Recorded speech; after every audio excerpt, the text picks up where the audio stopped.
Mais um dia de aula sobre o Manual dos Professores, mais uma oportunidade. Então, vamos lá. Páginas 16, fidelidade, do Manual dos Professores, né?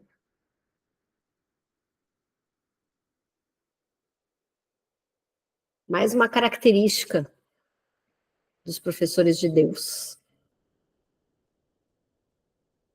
A extensão da fidelidade do professor de Deus é a medida do seu progresso no currículo.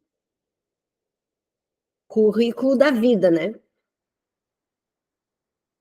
Ele ainda seleciona certos aspectos da sua vida para trazer ao seu aprendizado. Não, aqui é uma pergunta. Ele ainda seleciona certos aspectos da sua vida para trazer ao aprendizado, enquanto mantém outros à parte. Sabem quando a gente consegue lidar com algumas questões, a gente vai ali abertamente, né? Se relaciona com aquela questão. Geralmente de pessoas que são mais fáceis da gente fazer isso, mas tem outras que a gente guarda num cantinho, né? Numa gavetinha e vai empurrando com a barriga e vai deixando para depois, que são situações mais desafiadoras, muitas vezes, e na maioria das vezes, estão dentro da nossa família. Então, a gente dá uma empurradinha de leve com a barriga, que é para se fortalecer, até para conseguir entrar em contato com coisas mais profundas. Tem uma pergunta, Giza? Eu não estou muito familiarizada com esse livro. Qual Tá, página?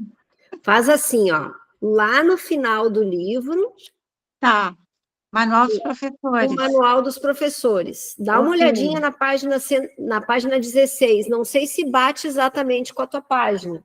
Ah, fidelidade? Isso. Ah, tá, achei. Obrigada. Tá. Então,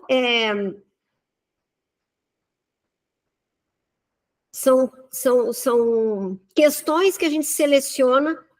Essa eu estou podendo trabalhar agora, essa ainda não. Se é assim, seu progresso é limitado à sua confiança ainda. Não. Ai, o que é isso? Eu estou lendo tudo errado hoje. Ai, meu Deus do céu. Eu li uma pontuação errada aqui. Se é assim, seu progresso é limitado e sua confiança ainda não está firmemente estabelecida. Porque é aquilo que a gente já conversou várias vezes. A ilusão é ilusão por completo. Não existe uma coisa que é ilusão e a outra coisa que é mais ou menos ilusão. Ou uma coisa que é mentira e a outra não é tão mentira. Quando é ilusão por completo. A fidelidade é a confiança do professor de Deus no verbo de Deus em dispor todas as coisas de modo certo, não algumas, mas todas. Em geral, sua fidelidade começa focalizando apenas alguns problemas, permanecendo cuidadosamente limitada por algum tempo. Mas é normal isso também. A gente vai lidando com as questões que são um pouquinho mais fáceis para a gente, né? E vai deixando umas que são mais desafiadoras, problemas que a gente julga terem sido mais dramáticos na nossa vida, né? Então a gente vai deixando para depois resolver esses mais dramáticos. Abrir mão de todos os problemas em função de uma resposta, e resposta, vejam que é com letra maiúscula, é reverter inteiramente o pensamento do mundo. Para isso, a gente faz aqueles exercícios de soltar os significados sem nos apegar em nenhuma coisinha. Se é para soltar o significado, a gente vai soltar o significado de tudo. A gente vai soltar o significado das coisas, a gente vai soltar o significado do nosso corpo, a gente vai soltar o significado dos nossos irmãos, que são todos pais, filhos, amigos, irmãos. Então, a gente, quando solta o significado das imagens, a gente solta de todas. Mas não se culpem, isso a gente tem que estar trazendo sempre, não se culpem se não conseguem ainda soltar tudo. É normal. A gente passa por esse processo de soltar um pouco e desapegar um pouco, largar o controle de algumas coisas, já é um exercício, né? Já é um exercício. Só isso é fidelidade. Então, a fidelidade do professor de Deus é abrir mão de toda a ilusão. Toda. Sempre que vem algo no nosso cenário, na nossa vida, que não seja amor,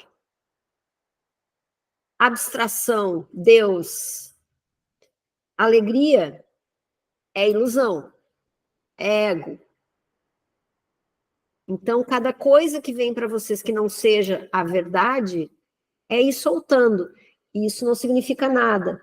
Isso não significa nada. Aquilo não significa nada. Eu torço o pé, caio, machuco o meu pé.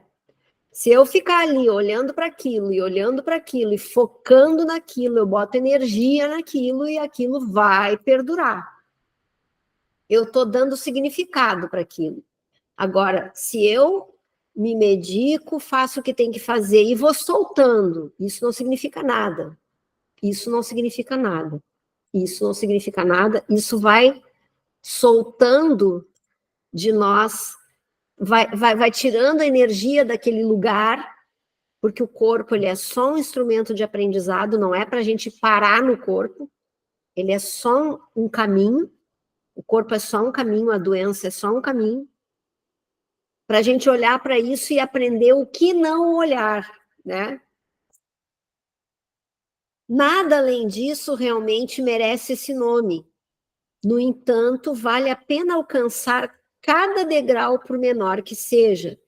Estar pronto, como diz o texto, não significa maestria. Então, é aquilo que a gente já viu aqui em alguns momentos. Não é porque o professor de Deus não está pronto que ele não tem condições. Ele está num processo. A gente está num processo. Todos nós estamos nesse processo. A fidelidade verdadeira, porém, não se desvia. Sendo consistente, é totalmente honesta. Mesmo que a gente não consiga por completo, a gente está ali. A gente está se propondo. A gente está fazendo. A gente está entregando. A gente está escolhendo o tempo inteiro. Sendo constante, é plena de confiança. Então, a constância que é importante, né? Aqui o que mais está pegando aqui nessa parte da fidelidade é a constância. A gente não precisa estar ainda com toda a maestria, mas a gente constantemente está entregando, constantemente está escolhendo.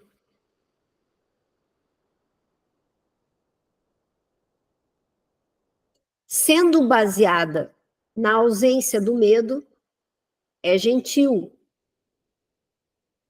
Tendo certeza, é alegre. E sendo confiante, é tolerante. A fidelidade, então, combina em si mesma os outros atributos dos professores de Deus. Implica a aceitação do verbo de Deus e a sua definição a respeito do seu filho. É para eles que a fidelidade no sentido verdadeiro é sempre dirigida. Para eles. É na direção deles que ele olha buscando até achar. A ausência de defesas a acompanha naturalmente, e a alegria é a condição para achá-la. Lembram daquela lição que diz: se me defendo, sou atacado?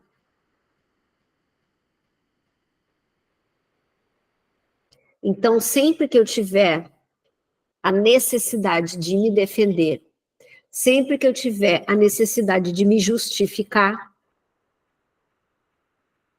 é um sinal de que eu estou me sentindo atacado. Se eu não tenho culpa e não sinto necessidade de me defender, é porque eu não tenho medo. Eu sei que nada vai me acontecer.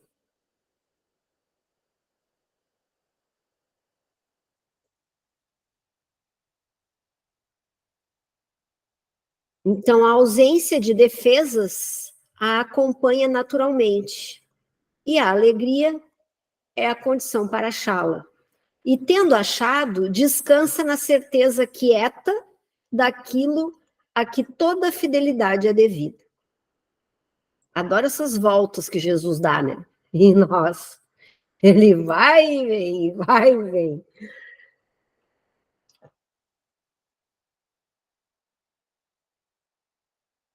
Alguma dúvida sobre isso aqui? Tá bem claro, né?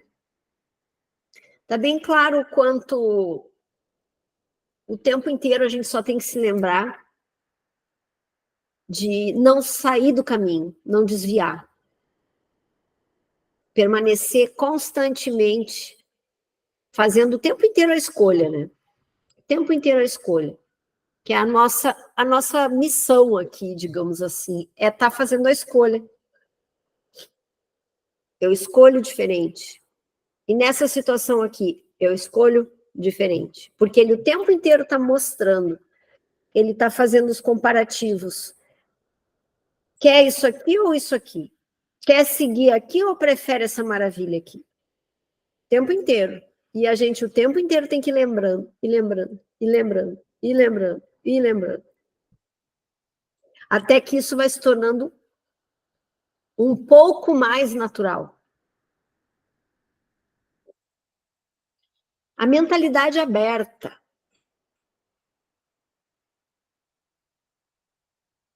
Última característica aqui do professor de Deus, a mentalidade aberta. Pode-se compreender facilmente o papel central que ocupa a mentalidade aberta. Talvez o último dos atributos que o professor de Deus adquire, quando se reconhece a sua relação com o perdão.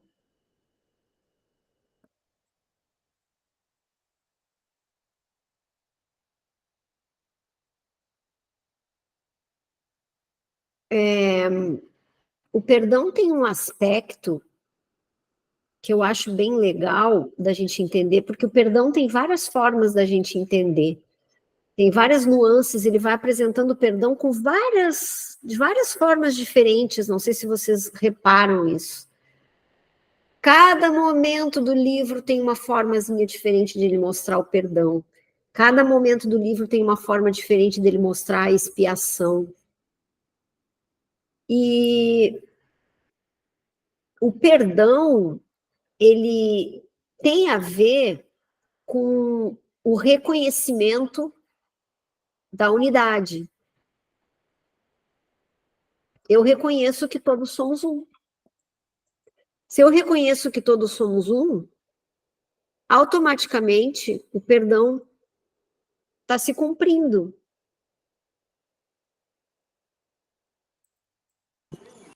Boa noite, meninas. Boa Menino. noite.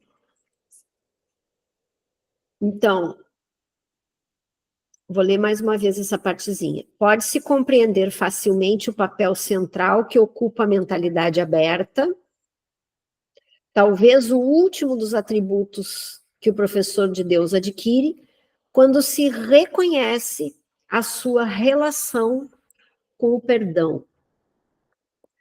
A mentalidade aberta vem com a ausência de julgamento. Perdão também é a ausência de julgamento. Mais uma característica do perdão, e que é sempre a mesma coisa que está se falando.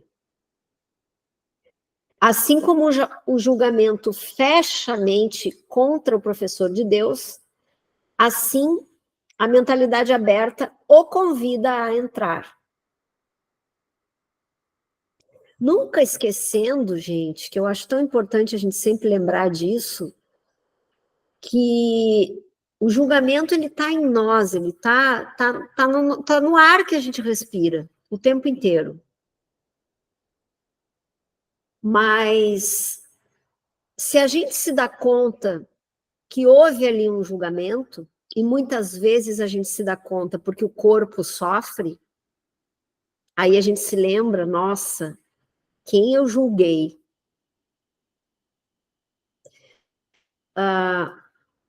Sempre é tempo de desfazer. Porque o espaço-tempo, ele não existe. Então, a verdade é intemporal ou atemporal. Se não existe espaço-tempo, a qualquer momento eu posso fazer a correção. Não importa o momento que seja. A qualquer momento eu posso fazer e não me culpar por ter julgado. Isso é de suma importância. Porque senão não adianta eu não julgar o outro e acabar julgando a mim mesmo. Que não deixa de ser um julgamento. Eu me culpar não deixa de ser um julgamento e uma condenação, né?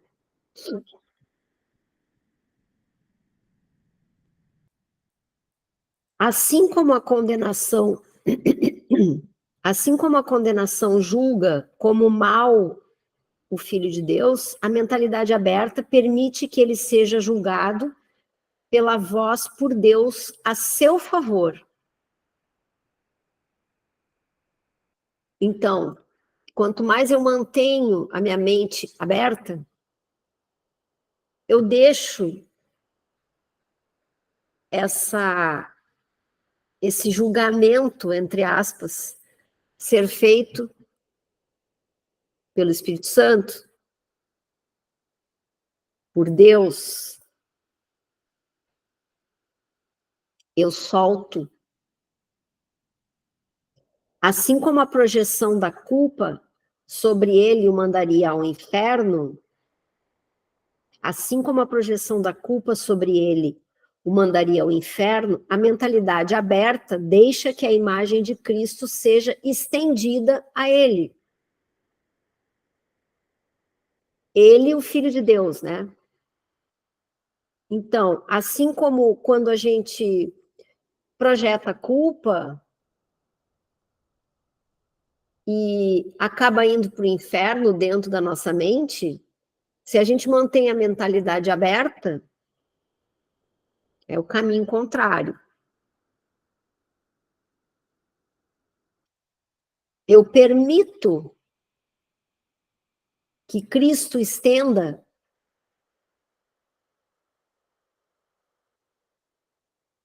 só quem tem a mente aberta pode estar em paz, pois só eles veem razão para isso.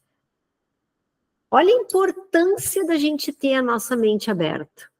Olha a importância da gente parar de fazer uma autoimagem nossa, pré-determinada. Olha a importância da gente manter a mentalidade aberta antes da gente se encontrar com um irmão, por exemplo. A gente ir sem as armaduras, sem os preconceitos, sem as imagens preconcebidas do passado, simplesmente ir.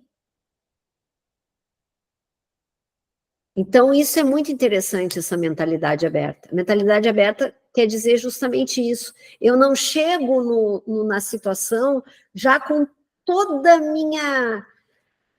os meus preconceitos e tudo aquilo ali já organizadinho para me encontrar com alguém. Ou para me encontrar numa situação. Não, eu vou simplesmente totalmente desarmada. Só com aquilo que eu preciso levar. Vou com a caneta, vou com o papel e com a mente totalmente aberta. Isso, gente, é um exercício de uma grande importância, grande importância. Porque a partir do momento que eu chego na situação já com coisas pré-concebidas, aquela situação vai ser uma repetição do que já passou uma vez na minha vida. Faz sentido?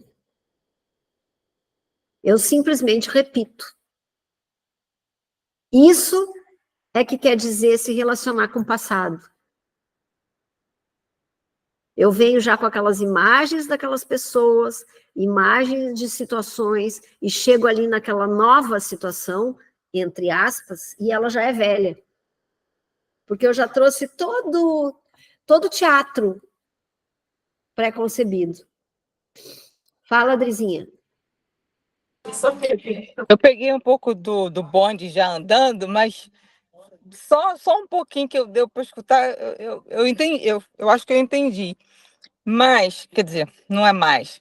O problema, eu acho que está na questão quando a gente... Bom, nesse momento a gente está aqui na aula, tem esse entendimento todinho. Sai da aula. Aí passa algumas horas, eu estou ainda na minha mente na aula, mas passa um pouquinho.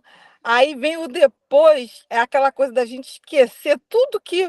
Porque está tão enraizado tanta coisa em nós, que quando a gente percebe, já fez, já julgou, já não sei o quê, já fez tudo aquilo. Aí depois, putz, aquela velha história. Escorreguei na casca de banana de novo e faço o retrocesso. Então, ou seja, é praticar, praticar, praticar, até que aquela coisa tenha sido automática, tanto quanto aquela crença passada se tornou também automática, né? Então, é questão de prática, né? Perfeito, perfeito. É exatamente isso. Exatamente isso, sem tirar nem pôr. Assim como essas nossas crenças que estão aí no inconsciente, que a gente nem percebe, elas são automáticas em nós. A gente escolhe fazer uma coisa, quando vê, a gente fez outra, foi para outro caminho, e não percebe, só percebe quando tem o resultado ali. É para isso que a gente treina a mente, para tornar automática uma outra configuração. É só para isso que a gente está fazendo esse trabalho. Só, Adri. Falasse com maestria agora. É exatamente isso. Tanto é que quando a gente está fazendo as aulas de sábado, agora esses últimos sábados, quando ele fala nos milagres serem involuntários, é justamente isso. Assim como o julgamento hoje na nossa vida é involuntário, quando a gente percebe, a gente já julgou, e às vezes a gente só percebe quando acontece alguma coisa para nós. Hoje em dia a gente já sabe disso. Acontece uma coisa, a gente, nossa, o que eu fiz? O que eu julguei? Que culpa é essa que está aparecendo aqui? A gente só se dá conta depois. Foi involuntário, foi instintivo. Aconteceu, não teve como segurar. O milagre é a mesma coisa, ele é involuntário. Mas para isso eu preciso treinar, desconstruir todo um sistema que vem me acompanhando há bilhões de anos. Desconstruir tudo isso aqui e limpando, faxinando toda essa mentirada para conseguir ter acesso involuntário ao milagre. É exatamente isso. Todas entenderam isso bem entendidinho? Essa é a necessidade dessas lições que a gente faz. É para isso que a gente faz. Tanto que ele, lá na introdução das lições, ele diz exatamente isso, não tentem entender, porque não, vocês não vão conseguir entender nos primeiros momentos. Só façam, ele só pede a nossa disponibilidade para fazer. Porque nós não temos condições, a nossa mente não tem essa profundidade ainda para entender. Nem que a gente queira, ela não vai alcançar, ela é muito limitada. Por isso que se fala que um curso em milagres não é para qualquer um. Porque existe um limite ali, existe uma parede. E aí, o que a gente vai fazer? A gente está ali com a marretinha, tentando quebrar aquela parede desta largura. E por isso, todos os dias, uma lição. Todos os dias, ai, mas eu não entendi direito isso aqui, não faz mal, vai tocando, te coloca disponível que em algum momento aquela fichinha vai cair, em um outro momento a gente entra em contato com essa lição de novo. E o texto, vocês vão vendo que ao ler o texto vai ficando tudo muito claro, muito translúcido o que ele quer nos dizer. Então, a única coisa que a gente não tem que ter é mais uma preocupação. Ah, eu preciso entender isso aqui. Se eu não entender, eu estou atrás das colegas. A outra colega está na lição lá da frente, e agora, olha aqui a situação que eu estou, que eu não consegui chegar nem na metade. Nada disso tem importância. Nada disso tem importância, gente. O quanto a gente avança no texto, o quanto a gente não avança. Nada disso. Às vezes eu tenho vontade de arrancar de dentro da minha cabeça e mostrar para vocês a minha compreensão disso, para vocês ficarem tranquilas, que nada tem importância. Nada, nada. Por mais que vocês queiram passar pela cabeça uma cobrança em vocês, nada tem importância. A única importância é a nossa boa vontade de nos colocar disponível. É só isso que importa. É só isso que ele pede do início ao fim do filme, do início ao fim do livro. Só. Olha que bênção que é isso. Nos colocar disponíveis, todo dia pegar um pouquinho, que seja uma frasezinha, um contatozinho que a gente entra com essa verdade. O que é a verdade? Somos todos um em essência. Só isso. É o contato com isso todos os dias. Vai nos levando mais um passo, sem nos cobrar, sem nos julgar, sem nos comparar. Porque se a gente se compara com as colegas, a gente está se julgando e está se culpando.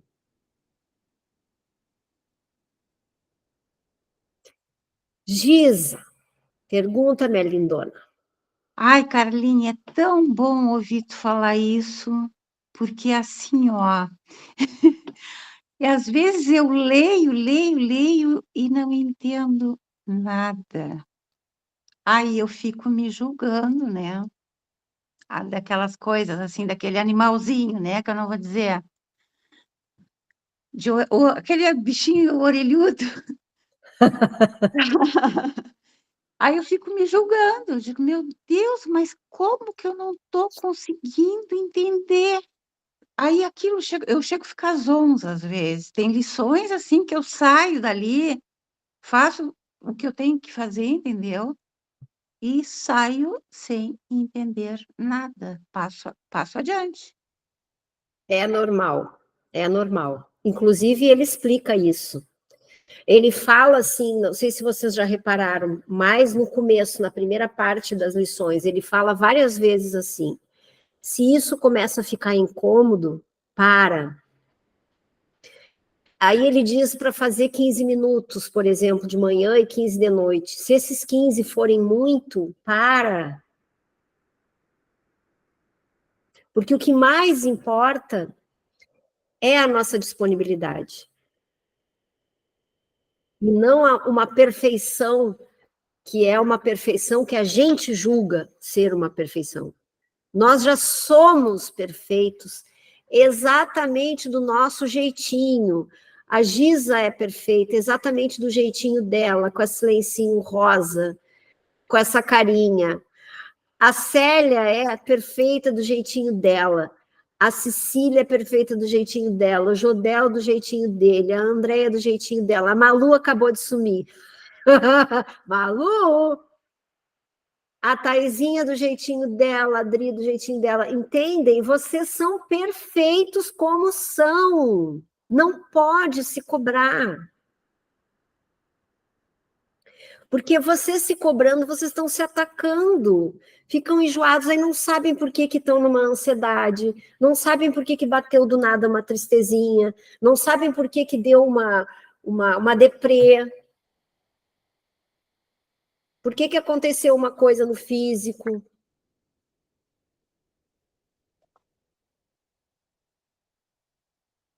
Entenderam? É cada uma na sua lição aqui. A gente brinca, né? Às vezes em aula, Malu, qual é a lição que tu tá, fulaninha? Ai, meu Deus, eu tô recém... Isso é tudo brincadeira, porque isso não importa. Quer ver? Eu vou contar uma passagem para vocês. Eu tô sempre falando no The Chosen, né? Parei um pouquinho, Jodel, fecha o teu áudio um pouquinho. Deixa eu falar uma coisa aqui. Eu tô sempre falando do The Chosen.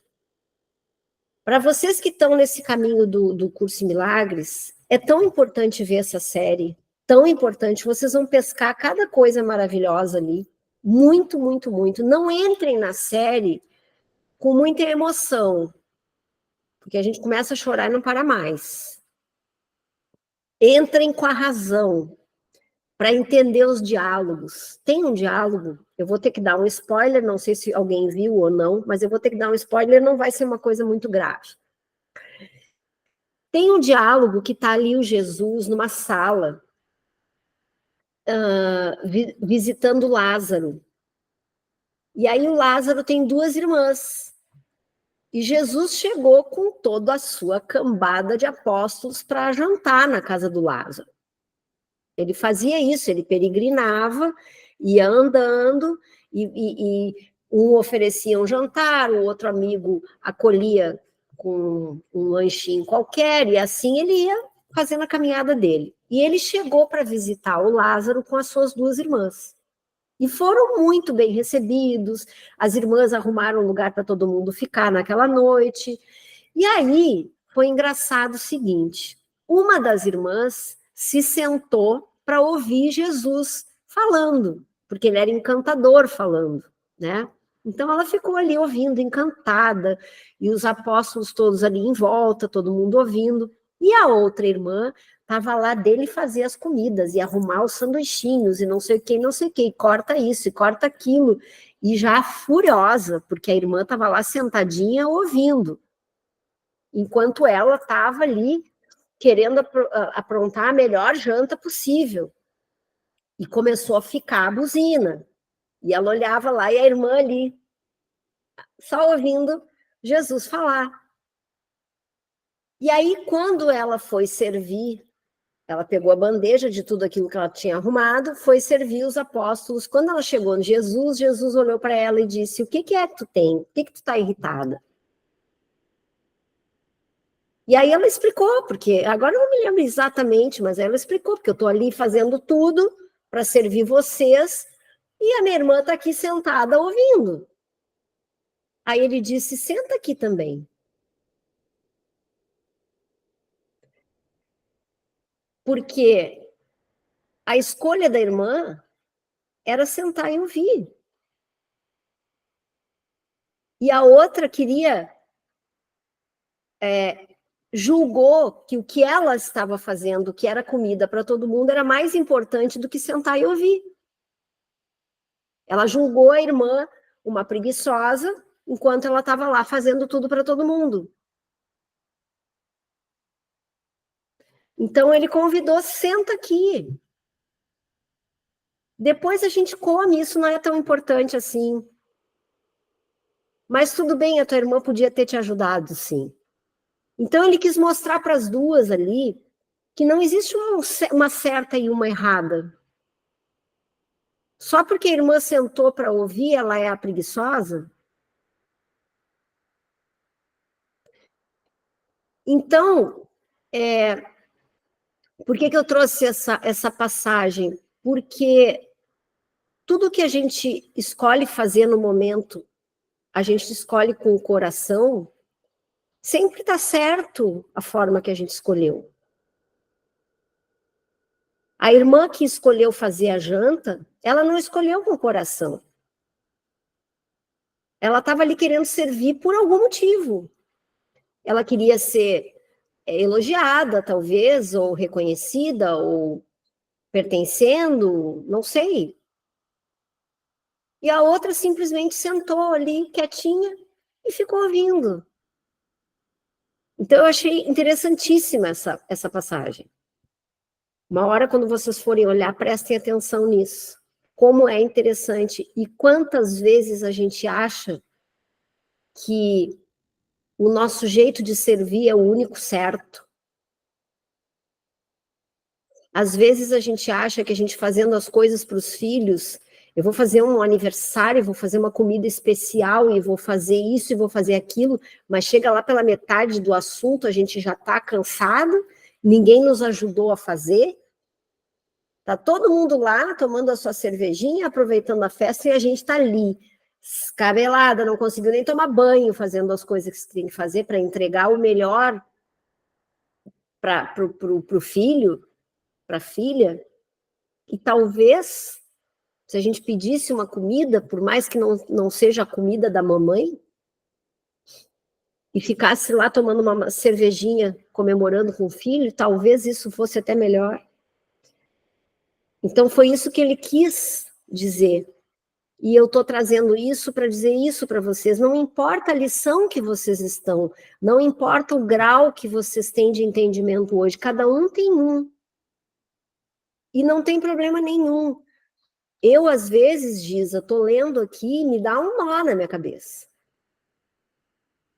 Às vezes eu peguei um parágrafo e li sozinha, por exemplo.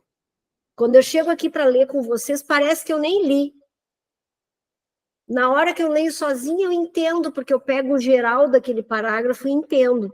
Na hora que eu chego aqui para explicar, parece que a dificuldade é enorme. E por isso eu vou me culpar. Não tem problema nenhum. A pior coisa é a gente se culpar porque não está conseguindo. Porque a gente começa a se comparar. Se comparar é se separar. Vamos pegando carona. Vamos nos agarrando no cabelo uma das outras e vamos pegando carona e vamos aos trancos e barrancos, mas vamos. Não importa o que cada uma entende sobre. Jodel. Então, eu queria primeiro falar para Giza, para ela fazer uma reflexão, ler o texto e fazer uma reflexão diferente. Como você escutar uma música, eu vou dar um exemplo de uma música, Tudo Que Se Quer, a cada vez que você escuta aquilo lá, tem uma mensagem.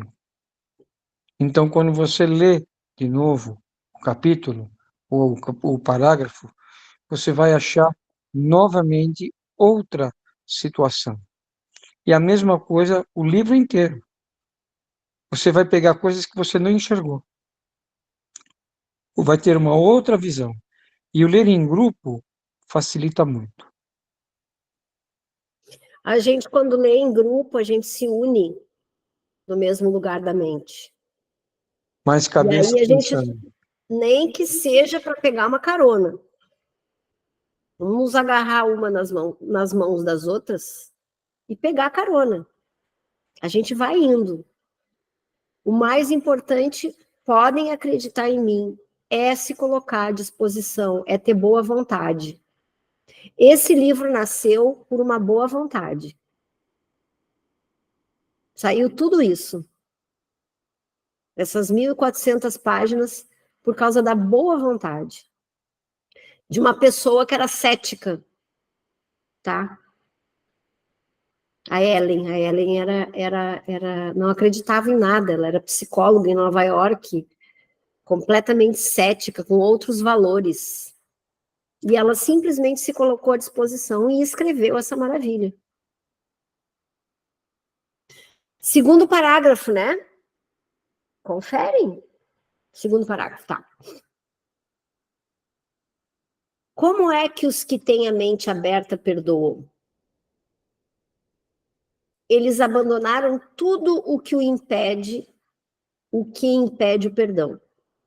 Eles abandonaram tudo o que impede o perdão. Na verdade, abandonaram o mundo e permitiram que este lhes fosse restaurado com tal frescor e em alegria tão gloriosa que nunca teriam podido conceber tamanha mudança. Abandonar o mundo, o que é? Abandonar essas imagens que a gente significa o tempo inteiro. Essas imagens que a gente percebe de maneira equivocada o tempo inteiro. Soltando, olhando para isso e dizendo, isso não tem significado. Aí eu estou caminhando na rua, torço meu pé, distendo um tendão, chego em casa me excomungando. Vou lá, tomo um remédio, tomo um floral, relaxo, respiro e começo. Isso não tem significado.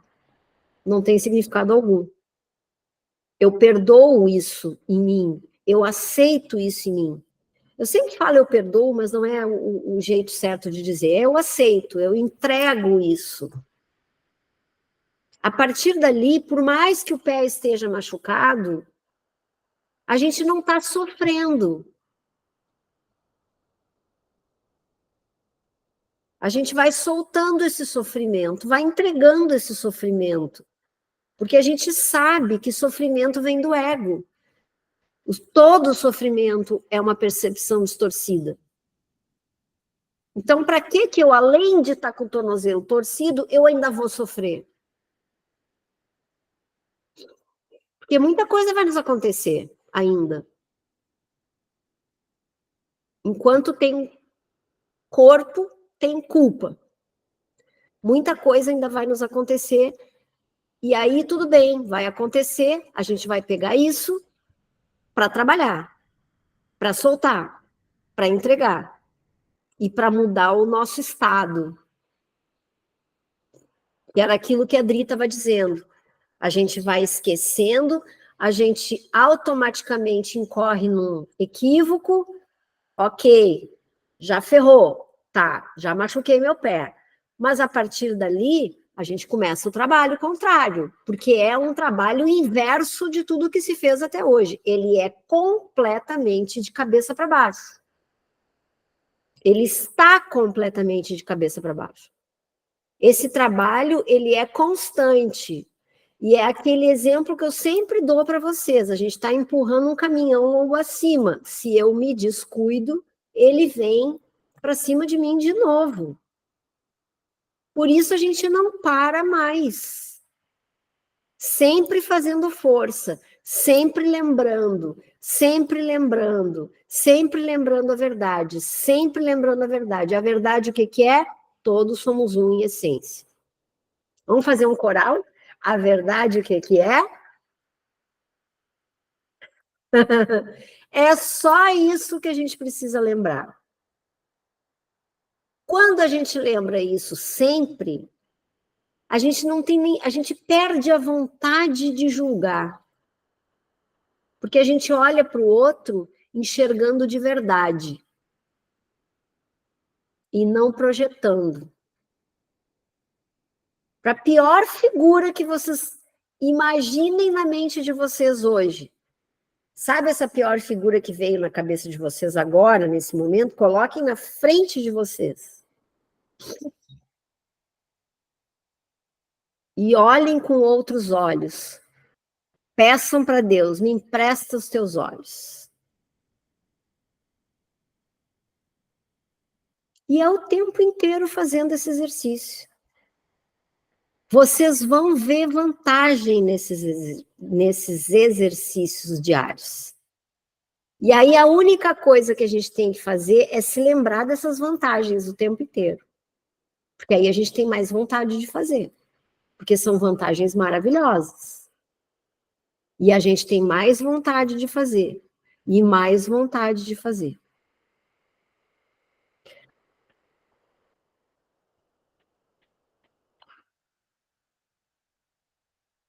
Então, na verdade, abandonaram o mundo e permitiram que este lhes fosse restaurado com tal frescor e em alegria tão gloriosa que nunca teriam podido conceber tamanha mudança. Nada é agora como era antes. Nada deixa de cintilar agora que antes parecia tão opaco e sem vida. E, acima de tudo, todas as coisas lhe dão as boas-vindas, pois a ameaça se foi. Nenhuma nuvem permanece para encobrir a face de Cristo. Agora a meta foi conseguida. O perdão é a meta final do currículo. Podem sublinhar isso aí. O perdão é a meta final do currículo. O mundo perdoado. A gente já sabe, en passant, porque a gente não se aprofundou ainda, a gente não estudou a crucificação como tem que ser, mas a gente já sabe que Cristo perdoou o mundo. Então, o nosso mundo já é perdoado. Ele já fez isso por nós. Ele só está nos resgatando agora. Por isso ele confia tanto que vai funcionar. Porque já foi, já funcionou. A gente só está vivendo aqui imagens ilusórias. O perdão é a meta final do currículo. Pavimenta o caminho para o que vai além de todo aprendizado. O currículo não faz esforços para exceder sua meta legítima. O perdão é o seu único objetivo para o qual todo o aprendizado converge em última instância. É de fato suficiente. Então, o perdão é sem esforço, o perdão descansa em si.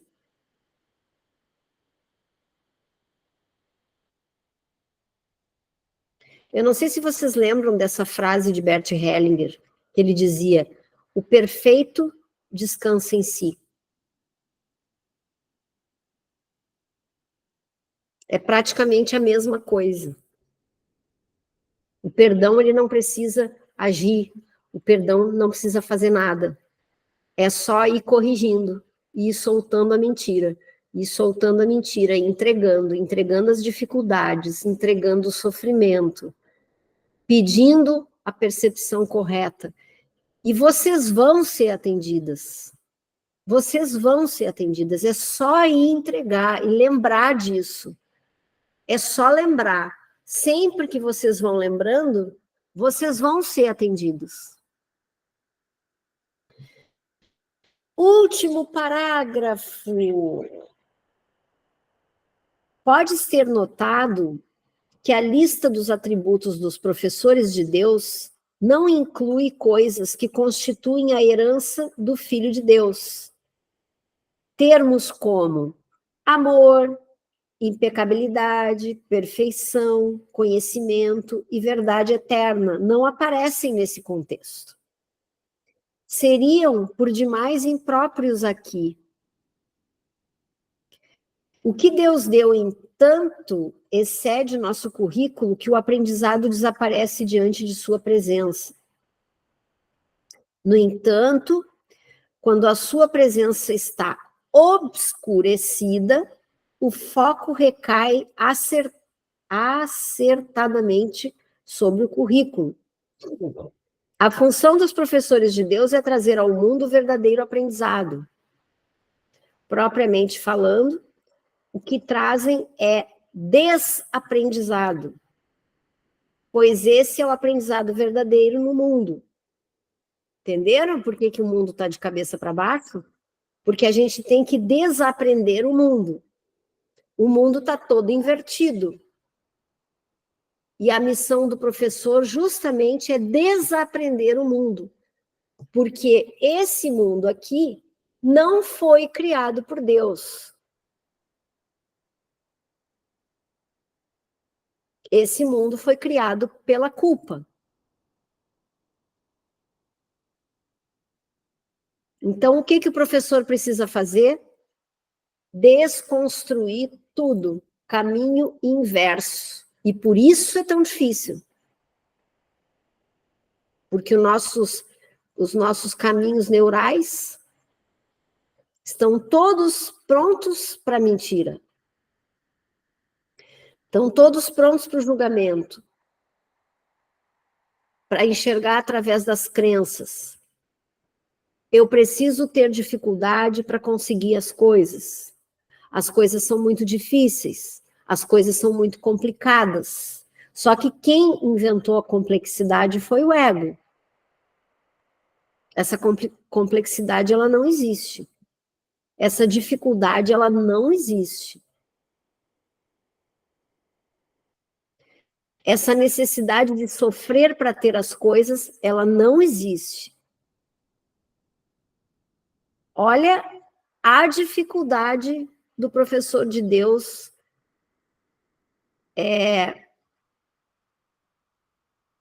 ele mesmo aprender isso.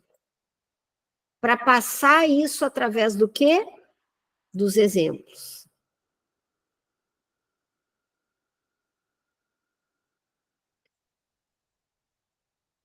Então, a função dos professores de Deus é trazer ao mundo o verdadeiro aprendizado.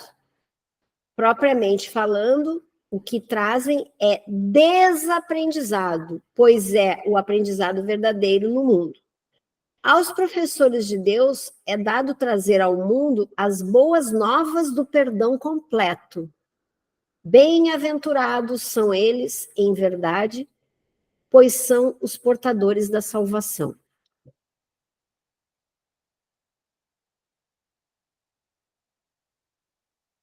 É lindo, né?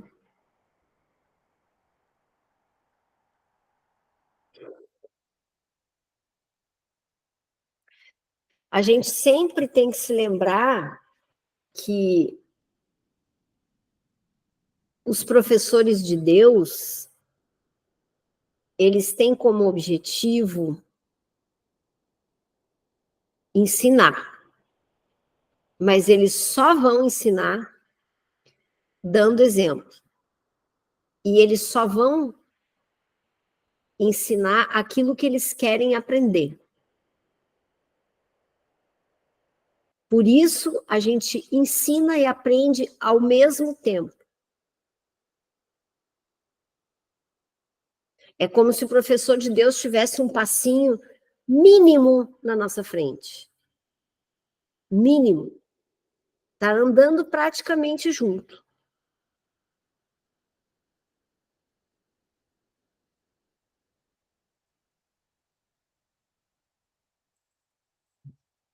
Vamos ver aqui. Vamos ler só um pedacinho, topam?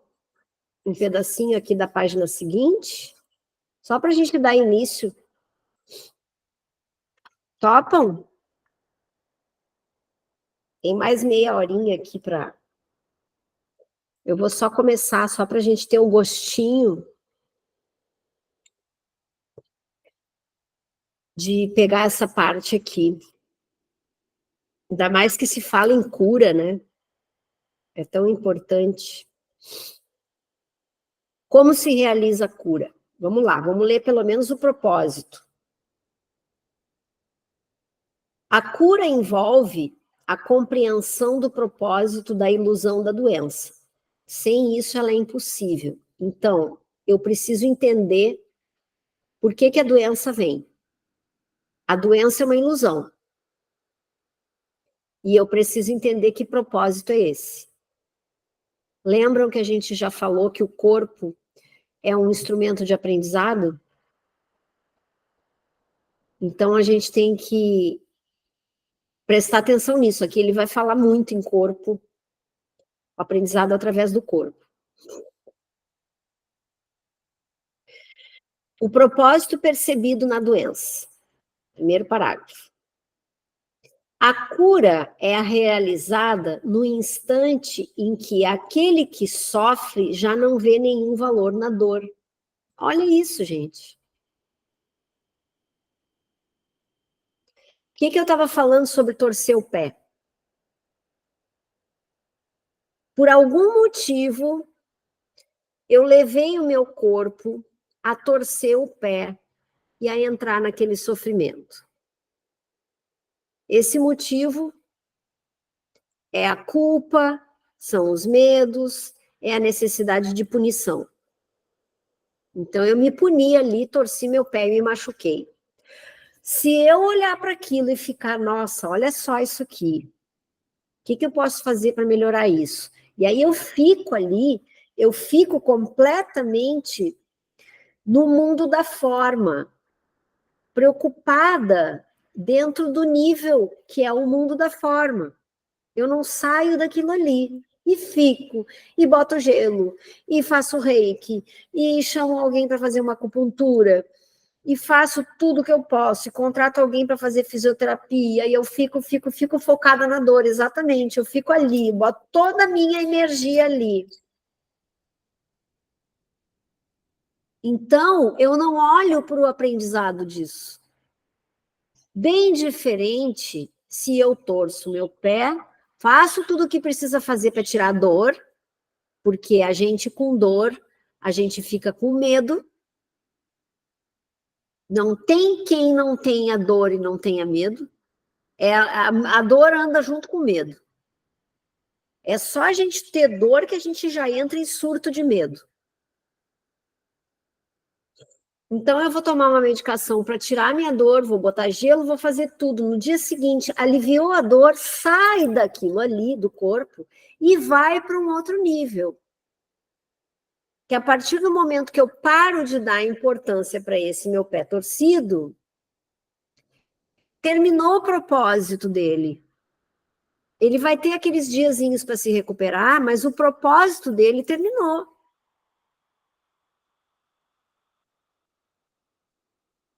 O propósito dele, que era o quê, Andréia? Qual é o propósito da doença?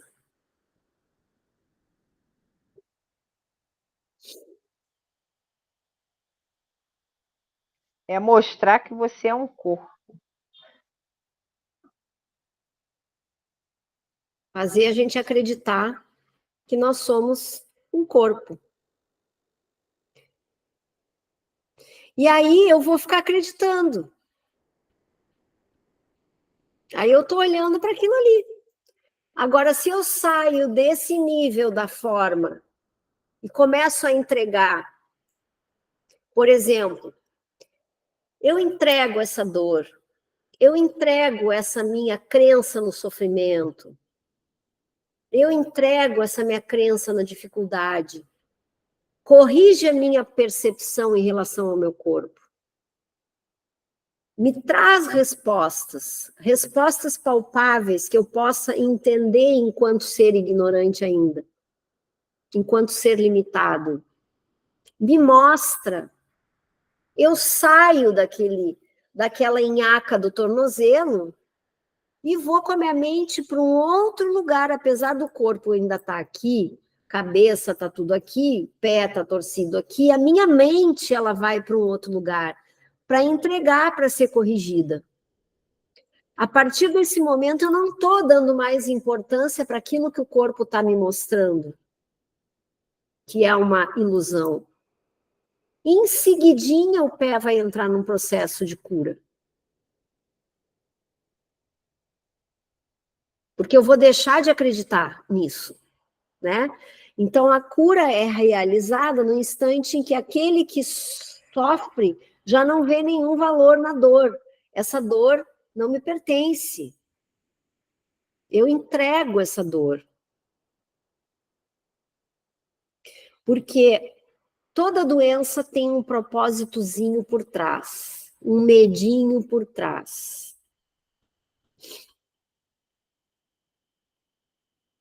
Um medo até de uma mudança mesmo.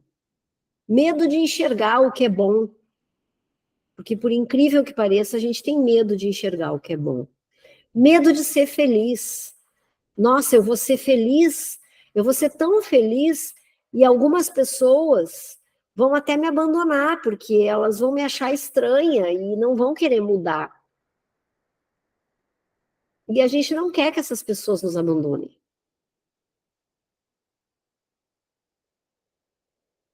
Tem gente até que, quando fica bom o pé que torceu, ela vai torcer o outro.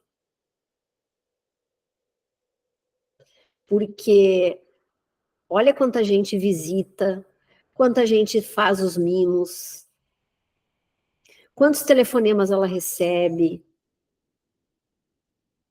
Aí fica bom, ninguém mais telefona, nossa, dá até um buraco. Vamos torcer o outro pé rapidinho, que é para voltar todos aqueles mimos. Então, quando a gente não vê mais valor nisso, aí é o caminho da cura. Quem escolheria sofrer a não ser que pensasse que a dor lhe traz algo, e algo de valor? Quem escolheria sofrer se não tem nenhum ganho?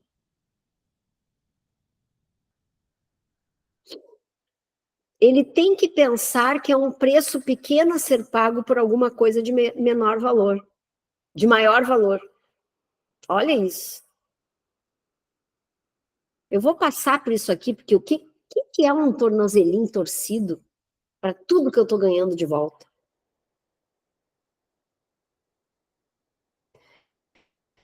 A doença é uma escolha, uma decisão. E às vezes a gente olha e não enxerga, mas que ganho que eu estou tendo com isso. E a gente olha e não consegue perceber esse ganho. Não consegue perceber o ganho. Mas não tem problema se a gente não percebe. Vai ter ali uma culpinha, vai ter ali um medinho.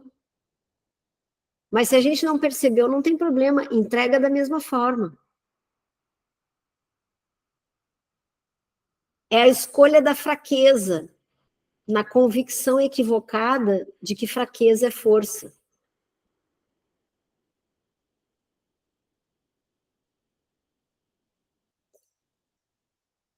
Quando isso ocorre, a força real é vista como ameaça e a saúde como um perigo. Olha que absurdo como a gente inverte. Como é que eu vou ficar saudável? E ninguém mais vai olhar para mim. Eu vou perder as pessoas. É uma insanidade total da nossa mente. É uma inversão total, não é uma inversão parcial, é total, é de cabeça para baixo mesmo que a gente está vendo o mundo.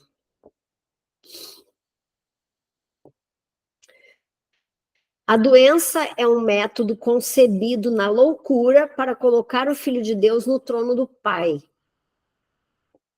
Deus é visto como estando do lado de fora, feroz e poderoso, ansioso por manter todo o poder para si mesmo. Só através da sua morte, é possível que ele seja conquistado por seu filho.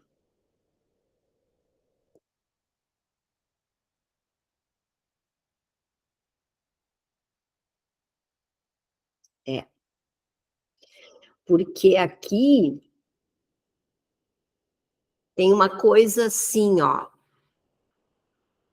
É como se, quando eu estou doente, tudo está no meu domínio. Eu vou no médico, eu vou tomar um remédio, eu vou me curar, eu vou fazer tudo. É como se eu estivesse no trono de Deus. Eu consigo fazer tudo no meu corpo, sou eu que vou fazer esta mágica. Porque tudo que a gente faz no corpo físico é mágica.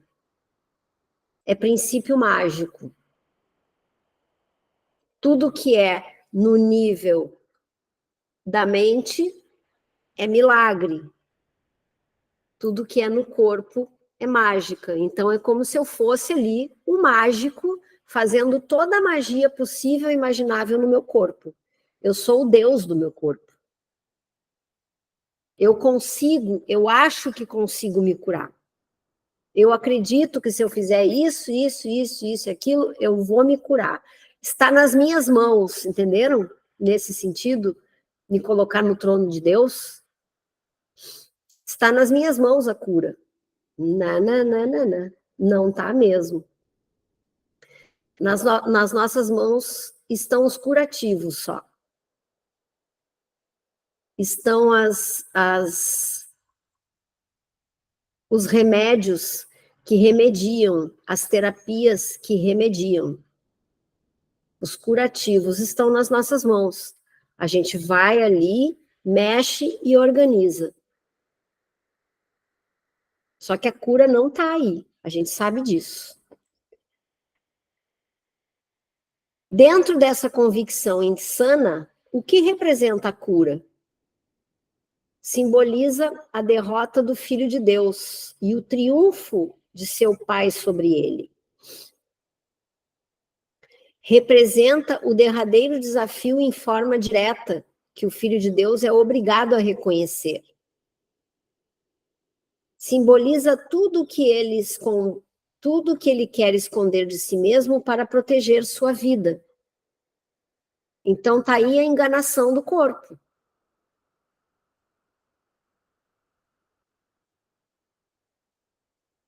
Se for curado, é responsável por seus pensamentos. E se é responsável por seus pensamentos, será morto para provar para si mesmo o quanto é frágil e digno de pena. Enquanto ele acha que ele é Deus em relação ao corpo, o que acontece? Ele vai adoecer e vai morrer, porque o corpo é irreal, frágil, finito. Mas se ele próprio escolhe a morte, sua fraqueza é sua força. Agora ele se dá o que Deus lhe daria, e assim usurpa inteiramente o trono de seu Criador. Mesma coisa que a gente estava falando antes. Isso aqui é bem abstrato, hein? Jesus viajou aqui, nos levou para lá e para cá, e deu um nó. Aqui ele viajou mesmo. Viu como esses textos, de vez em quando ele leva a gente para a abstração total, bota tudo na mesma caixa e faz assim. Imagina se a gente para tentar entender letrinha por letrinha, palavrinha por palavrinha. Não tem como. O jeito é ler o parágrafo um pouco mais rápido e ficar com a ideia geral. A ideia geral. O quanto ainda a gente acha que a gente é um corpo. O quanto ainda a gente quer brincar de Deus. Achando que nós temos poderes nas nossas mãos. Porque eu procuro um terapeuta, faço um tratamento, vou no médico, opero, tiro, arranco, boto outra coisa no lugar e acredito que funcionou. É meio que isso. Enquanto isso, a gente sabe que é a mente que cria tudo isso. A gente sabe que se a correção não for feita na mente, a gente vai ser levado à morte. E tudo bem também. Na próxima encarnação, a gente volta para o 100 de novo. E tenta entender de novo. Enquanto a gente está vivo aqui com o corpo, a gente tem muito aprendizado. Muito, muito, muito. Meu Deus do céu. E isso que, esse livro, eu nem vou, não vou ler mais, tá? Vamos parar aqui. Só me lembrem onde a gente parou, pelo amor de Deus. Eu até vou fazer um pontinho aqui. É que às vezes eu faço um pontinho na aula seguinte, eu olho esse pontinho e penso assim, o que será que foi esse pontinho? Eu li ou não li? Eu parei aqui ou eu já li isso aqui? Nunca me lembro.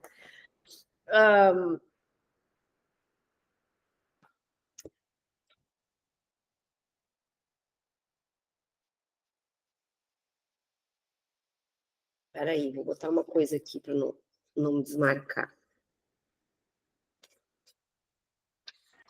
Marquei, Ioiô. Tá tudo marcadinho aqui, eu sou secretário. Tá. Me ajudem, é muita coisa para eu me lembrar.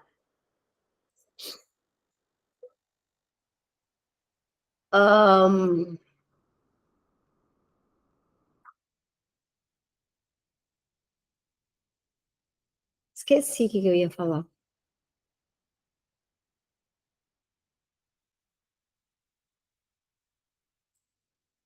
Deixa para lá, não era importante. Ou era e eu estou me enganando, me fazendo de conta que não era. Gente, vou encerrar aqui a gravação do YouTube. Muito obrigada pela presença. Quiserem ficar mais um pouquinho aí, fazer alguma pergunta.